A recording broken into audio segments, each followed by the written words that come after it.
السلام علیکم ورحمۃ اللہ وبرکاتہ۔ الحمد للہ رب العالمین، والصلاة والسلام علی امام الانبیاء والمرسلین، قائد الغر المحجلین، سیدنا و مولانا محمد المبعوث رحمة للعالمین، وعلى آلہ واصحابہ اجمعین۔ اما بعد فاعوذ باللہ من الشیطان الرجیم، بسم اللہ الرحمن الرحیم۔ لقد من اللہ علی المؤمنین اذ بعث فیہم رسولا من انفسہم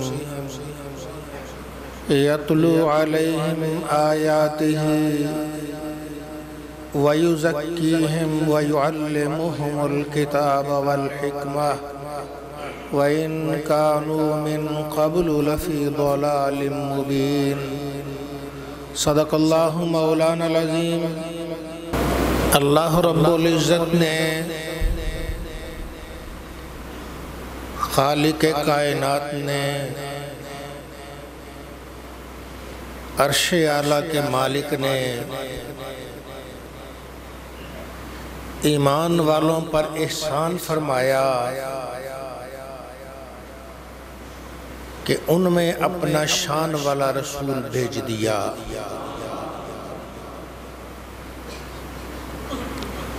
جو قرآن کریم کی آیتیں تلاوت فرماتا ہے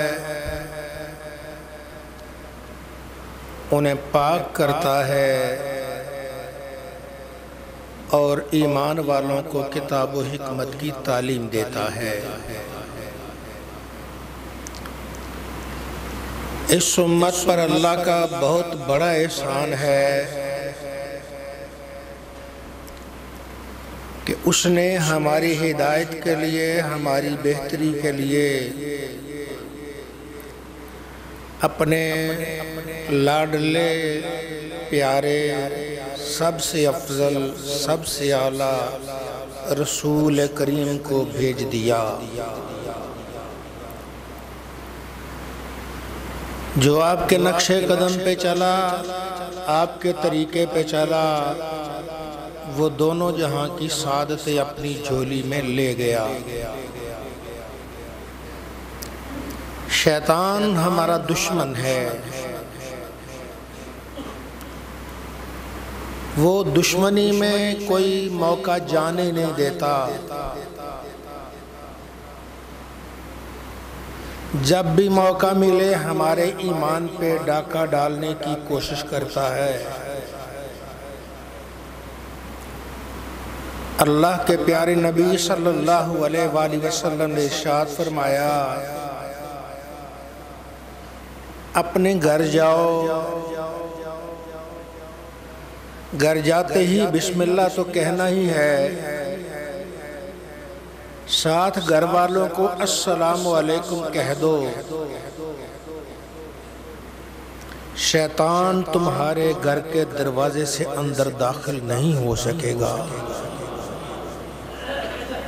یہ اللہ کے پیارے نبی صلی اللہ علیہ وسلم کا ہم پر احسان ہے کہ آپ نے اس ہمارے دشمن سے بچاؤ کے لیے ہمیں یہ ترکیبیں بتا دیں۔ بسم اللہ پڑھو، اس سے شیطان تمہارے گھر نہیں جا سکے گا۔ کھانا کھانے لگو، بسم اللہ پڑھ لو، تو شیطان گھر سے باہر جا کہتا ہے، آج نہ اس گھر میں رہنے کی جگہ ہے، نہ یہاں سے کھانا ہمیں ملے گا۔ جو بندہ مومن نبی عربی صلی اللہ علیہ وسلم کے ارشاد پر عمل کرتے ہوئے داخل ہوتے بھی اللہ کا نام لیتا ہے، کھانا کھاتے بھی اللہ کا نام لیتا ہے، شیطان اس سے دور رہتا ہے، اللہ تعالیٰ اسے شیطان کے شر سے بچا لیتا ہے۔ رحمت دو عالم شفیع المذنبین صلی اللہ علیہ وآلہ وسلم نے ارشاد فرمایا، بندہ مومن جب سونے لگے وضو کر کے سوئے،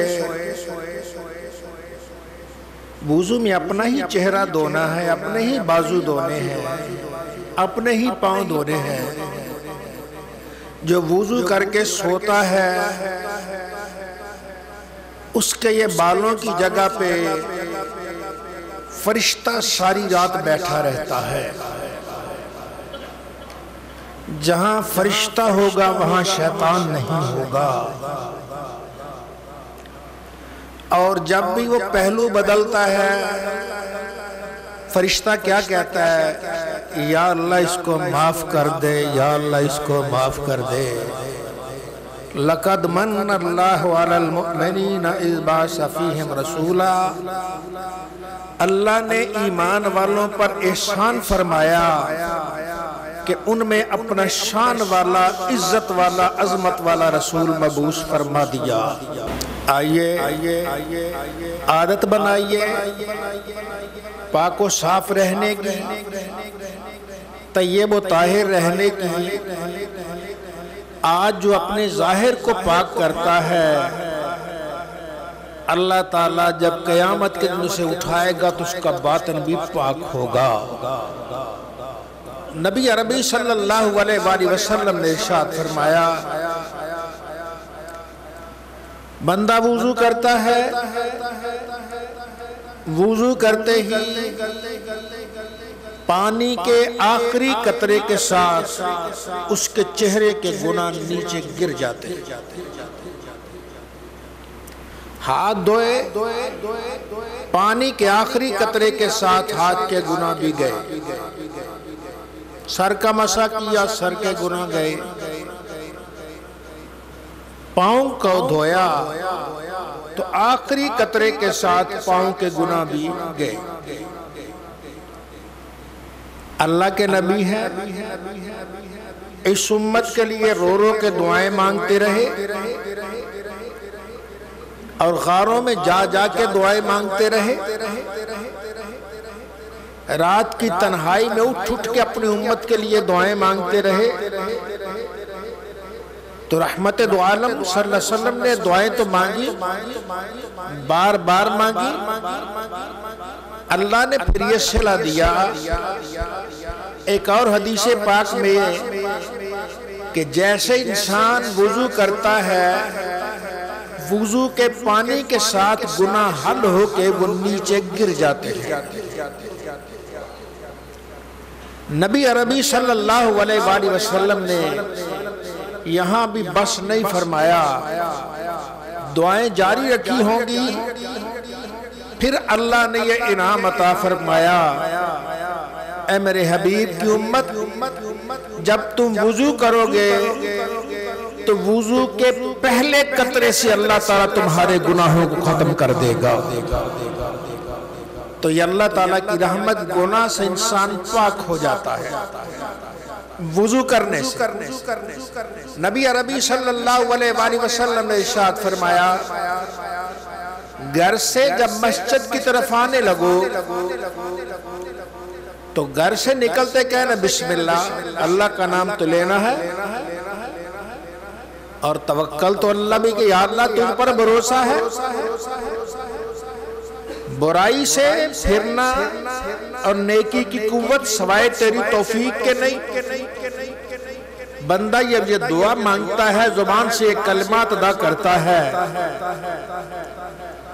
تو فرشتہ صاحبان تان کے نور کی چھتری لے کے اس پہ چلا جاتا ہے، اور جیسے جیسے وہ آ رہا ہوتا ہے نور کی چھتری ساتھ ساتھ آ رہی ہوتی ہے۔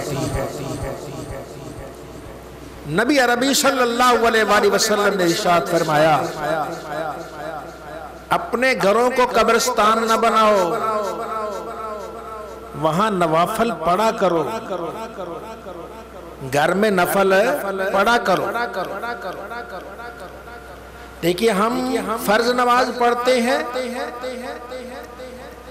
اکیلے پڑھیں گے ایک کا ثواب ملے گا، نماز کے ساتھ پڑھیں گے تو ہمیں 25 نمازوں کا ثواب ملے گا، 25 گنا ثواب بڑھ جاتا ہے۔ اب رحمت دو عالم شفیع المذنبین صلی اللہ علیہ وسلم کی باتیں سنیے، ان پر عمل کرنے کی بھی کوشش کیجئے۔ ہم نوافل پڑھتے مسجد میں، اس کا ہمیں اجر ملتا ہے، اگر یہی نوافل ہم گھر میں پڑھیں گے تو ہمیں اس سے 25 گنا زیادہ اجر و ثواب ملے گا۔ اور میں اپنے گھروں کو قبرستان نہ بناؤ، وہاں نمازیں پڑھا کرو۔ ہمیں چاہیے اپنے گھروں میں بھی نوافل پڑھیں۔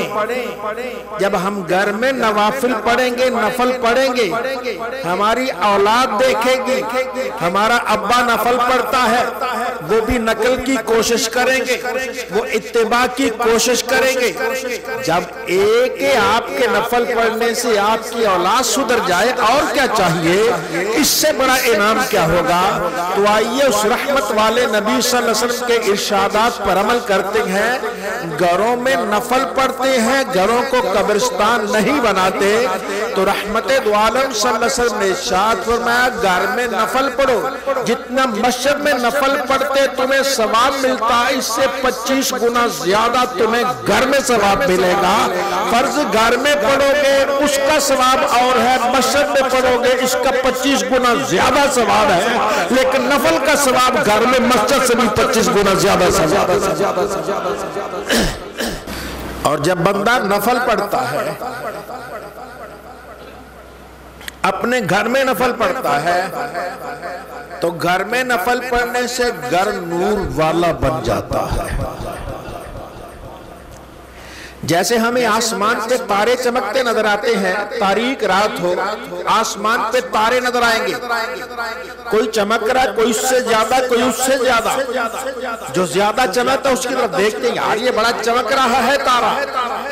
اسی طرح آسمان والوں کو وہ گھر بھی چمکتا نظر آتا ہے جس گھر میں نفل ادا کیے جا رہے ہوتے ہیں، وہ تاروں کی طرح چمک رہا ہوتا ہے۔ آئیے آج اپنے گھر کو نورانی بنا لو، کل نیلی چھت والا تمہاری قبر کو بھی نورانی بنا لے گا، وہ نیلی چھت والا تمہارے حشر کو نورانی بنائے گا۔ وہ تو سخیوں کا سخی، داتاؤں کا داتا ہے، کوئی آئے تو صحیح اس کی بارگاہ میں، کہتا بندے تو تو صحیح، میں تیری طرف چل کے آتا ہوں، تو میری طرف چل کے آ، میں تیری طرف دوڑ کے آتا ہوں۔ یہ اللہ کی رحمت ہے، رب کا کرم ہے۔ آؤ اپنے گھروں میں نوافل ادا کرتے ہیں، گھر میں نمازیں پڑھتے ہیں، گھر میں اللہ اللہ کرتے ہیں، رب کو یاد کرتے ہیں۔ تو جس گھر میں نفل پڑھا جائے وہ آسمان والوں کے لیے گھر ایسے چمکتا ہے جیسے زمین والوں کو تارا چمکتا ہوا نظر آتا ہے۔ نبی عربی صلی اللہ علیہ وآلہ وسلم اپنے گھر میں نوافل ادا فرماتے، تہجد کے وقت پڑھتے نفل۔ سیدہ عائشہ صدیقہ رضی اللہ تعالیٰ عنہ آپ عرض کرتی ہیں یا رسول اللہ، آپ نفل پڑھتے پڑھتے آپ کی پنڈلیاں سوج جاتی ہیں، اتنا کھڑے ہوتے ہیں، ایسے پاؤں جیسے پھٹنے لگے ہیں، آپ کھڑے رہتے ہیں۔ آپ کی برکت سے تو اللہ آپ کی امت کی اگلے اور پچھلے گناہ معاف فرمائے گا۔ یا نبی اللہ آپ اتنی مشقت کیوں کرتے ہیں؟ آپ نے ایک جواب دیا، وہ جواب سننے والا ہے۔ فرمایا عائشہ افلا اکون عبدا شکورا، کیا میں اللہ کا شکر گزار بندہ نہ بنوں؟ میں رب کا شکر گزار بندہ بنتا ہوں کہ رب نے مجھے کیا کیا انعام دیا ہے۔ میری امت ذرا سا قدم اٹھاتی ہے، نیلی چھت والا اس پر مہربان ہو جاتا ہے۔ اور بندے تو قدم اٹھا تو صحیح، اللہ تعالیٰ تجھے اپنی رحمت اور شفقتوں کا دریا بہا دے گا۔ تو نبی عربی صلی اللہ علیہ وآلہ وسلم رات کو تہجد پڑھتے، لمبی لمبی پڑھتے۔ یہ بھی اس نیلی چھت والے کی مہربانی ہے۔ یہ بھی اس کا کرم ہے، یہ بھی اس کی رحمت ہے۔ حجت الاسلام حضرت امام غزالی رحمت اللہ تعالی آپ ارشاد فرماتے اس گھر میں میاں بیوی تھے، بیوی نیک تھی، میاں ذرا نکھٹو سا تھا۔ بیوی رات تہجد پڑھتی، اللہ اللہ کرتی، وہ سویا رہتا۔ ایک رات سردیوں کی لمبی رات، وہ میاں سویا ہوا تھا، شوہر سویا ہوا ہے، پہلو بدل بدل کے اس کی نیند ختم ہو گئی، لمبی رات تھی، اٹھنے کو کہاں جی چاہے، سردی کا موسم، بستر گرم ہے۔ اچانک اسے بیوی کے رونے کی آواز آئی، اس نے دیکھا کہ وہ مصلی پہ سر سجدے میں رو رہی ہے اور روتے کر یا اللہ اس محبت کا واسطہ جو تجھے میرے ساتھ ہے میرے گناہ معاف کر دے، یا اللہ اس محبت کا واسطہ جو تجھے میرے ساتھ ہے میرے شوہر کو ہدایت دے دے، یا اللہ اس محبت کا واسطہ جو تجھے میرے ساتھ ہے میرے بچوں پہ کرم کر دے۔ ماں دعا مانگ رہی ہے، عورت دعا مانگ رہی ہے۔ اس کے کان کھڑے ہو گئے، انہوں نے کہا یہ کیا ہو رہا؟ یہ کبھی کبھی تو سنا عبادت میں انسان کو متکبر بنا دیتی ہے۔ اس کو کیا پتا کہ اس کا اللہ اس سے محبت کرتا ہے کہ نہیں کرتا؟ دعا مانگنی چاہیے تو یوں دعا مانگنی چاہیے، یا اللہ اس محبت کا واسطہ جو مجھے تیرے ساتھ ہے۔ یہ الٹ دعا مانگ رہی ہے کہ یا اللہ اس محبت کا واسطہ جو تجھے میرے ساتھ ہے۔ یہ غرور میں مبتلا ہو گئی، یہ تکبر میں مبتلا ہو گئی۔ اس نے دعا مانگی، وہ بھائی لیٹے لیٹے کہنے لگا بڑی متکبر ہو گئی ہو، کہنے لگی کیا ہوا؟ میں تو سادہ سی، میں گناہگار ہوں، میں کہاں متکبر؟ تجھے کیا پتا کہ تیرا رب تجھ سے محبت کرتا ہے یا نہیں؟ اور دعا مانگنی ہے تو یوں مانگ، یا اللہ اس محبت کا واسطہ جو مجھے تیرے ساتھ ہے۔ تو الٹ دعا مانگ رہی، یا اللہ اس محبت کا واسطہ جو تجھے یا اللہ میرے ساتھ ہے۔ وہ مسکراہٹ کر گئی، ارے عقل کے اندھے تجھے سمجھ نہیں آئی، اگر نیلی چھت والا مجھ سے محبت نہ کرتا تو سردیوں میں مجھے اٹھا کے ٹھنڈے پانی سے وضو نہ کرواتا، مصلی پہ نہ بٹھاتا، آنسو نہ بہاتا۔ اس کا مصلی پہ لانا، آنسو بہانا، مجھ سے دعائیں مگانا، یہ اس کی محبت کی دلیل ہے۔ اور میں تو کچھ بھی نہیں ہوں، وہ سب کچھ دیتا ہے تو نیلی چھت والا ہمیں عطا فرماتا ہے۔ آئیے رمضان شریف آ رہا ہے، نیکیوں کا موسم بہار ہے، اس میں اللہ کو یاد کریں، رب کا ذکر کریں، گھروں کو آباد کریں۔ اللہ تعالی ہم سب کو نیکی کی توفیق عطا فرمائے۔